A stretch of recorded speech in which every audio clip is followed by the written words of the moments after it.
오늘은 우리가 이사야서 50장 4절부터 7절까지 말씀을 묵상하십시다. 이 말씀 안에 보게 되면은 이렇게 말씀하고 있습니다. 이 말하는 혀에 대해서 말하고 있고 또 듣는 귀에 대해서 말씀하고 있습니다. 놀랍죠? 우리가 이 벙어리를 보게 되면은 꼭 귀머거리입니다. 이 귀와 입이 늘 같이 움직입니다. 귀머거리면은 벙어리고 벙어리면은 또 귀머거리입니다. 그 눈과는 아무 상관이 없어요. 눈 뜨고 있는 것에 대해서는 그건 별개 문제이고 늘 눈과 입이나 눈과 귀는 전혀 관계 없습니다. 언제든지 이 귀와 입이 함께 움직입니다. 오늘 말씀 안에 보니까 우리가 주의 말씀을 읽을 때에 대한 자세를 잘 말씀하고 있습니다.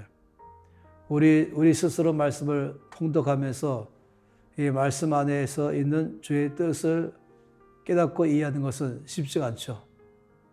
또한 말씀을 묵상하는 것은 더구나 쉽지 않습니다.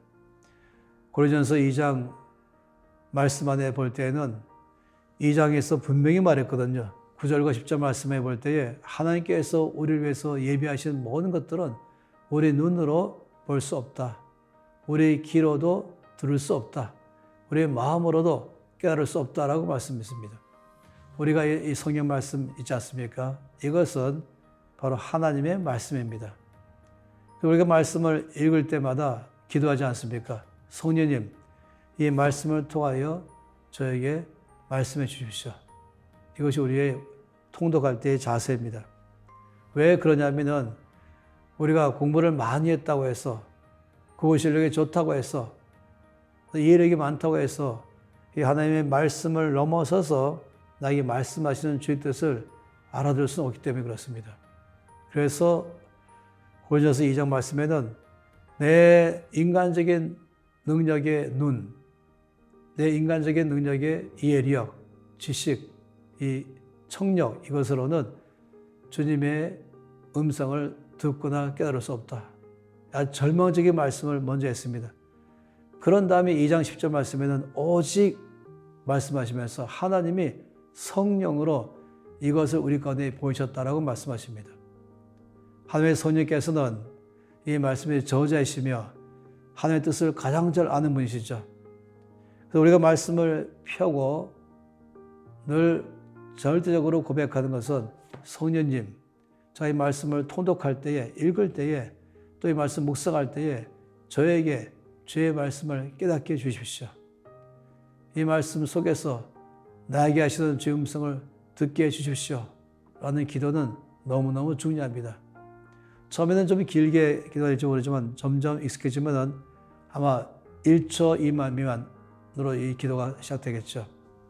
그러면서 말씀을 시작하면 놀랐습니다. 거기서 주께서 나에게 말씀을 하시는 것이에요.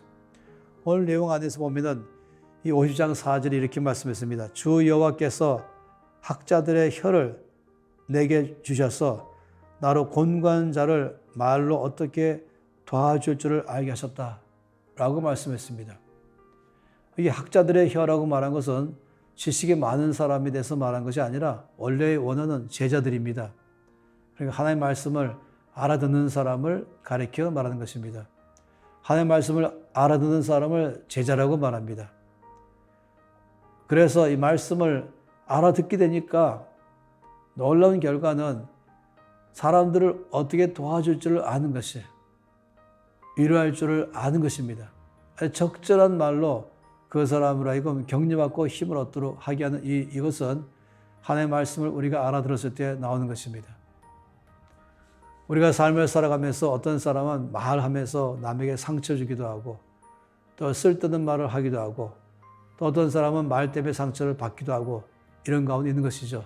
그런데 여러분, 이 말씀을 통독하거나 묵상하면서 하나님의 음성을 듣게 되면은 주의 뜻을 알게 되면은 그걸 내 귀를 통해서 듣게 되면 자연스럽게 내가 입을 열어 말할 때는 사람들을 위로하는 말, 치료하는 말, 힘을 더 주는 말로 바뀌어버리는 것입니다.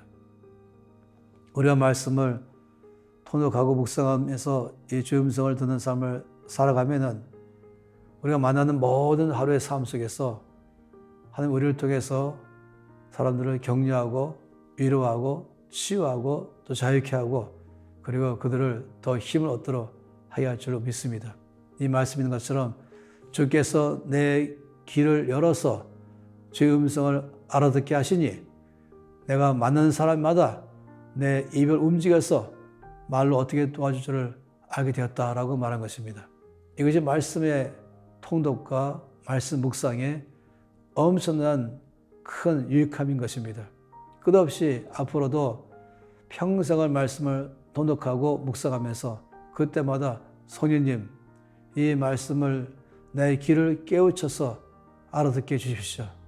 그러면 그런 사람은 어디 가든지 상처 입은 사람을 치료하고 낙심한 사람은 위로하고 또 연약한 사람을 힘을 더 북돋는 삶을 살게 될 것입니다. 여러분의 삶 속에 주께서 이런 일을 갈수록 더할 것에 대한 기대가 너무나 큽니다.